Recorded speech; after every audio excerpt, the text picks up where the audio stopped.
a notícia que foi polêmica e que todo mundo está conversando desde ontem. Decisão do STF declarando inconstitucional alguns artigos da CLT e falando que o beneficiário da justiça gratuita ele não vai ter que pagar despesa e nem honorários periciais e sucumbenciais. É isso mesmo, minha gente.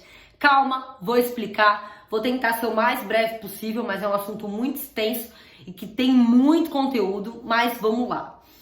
Bom, o que é beneficiário da justiça gratuita? Já vamos começar aí. Nada mais é aquele que não tem condições de pagar custo processual, honorários advocatícios, em caso de ingressar com uma ação. Por quê? Porque toda ação ela tem um custo. O judiciário ele não se movimenta sozinho. Então, se você é beneficiário da justiça gratuita, alguém está pagando por você. E nesse caso, né, é aí a União, é o Estado que está pagando a sua parte nisso.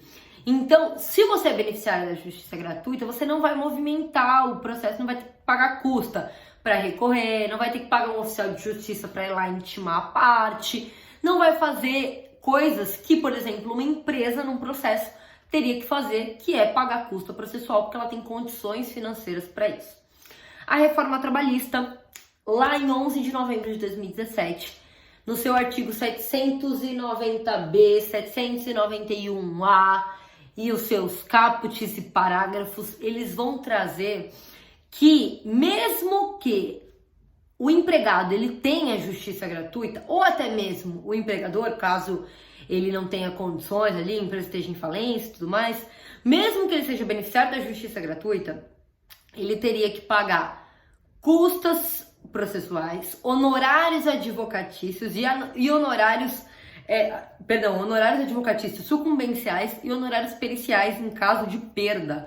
Ou seja, eu pedi hora extra, eu pedi salário por fora, só que o juiz só me concedeu e julgou procedente o meu salário por fora e não a hora extra.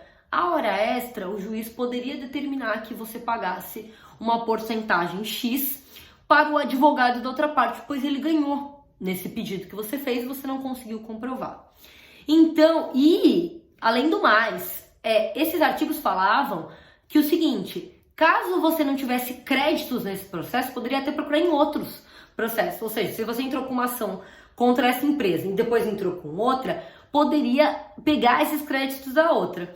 E desde 2017 tem juízes julgando e condenando o reclamante nos honorários sucumbenciais, periciais, ou seja, perdi a perícia, não tem insalubridade, o juiz ia lá e condenava ele pagar o perito judicial, mesmo sendo beneficiário da justiça gratuita. E aí ia ser abatido do crédito dele. E isso era uma discussão que veio há muito tempo. Por quê? Na Constituição, no seu artigo 5º, inciso 74, diz que todo mundo tem acesso à justiça, né? Inclusive, não precisa pagar custa processual em caso de benefício da justiça gratuita. Então, houve essa polêmica.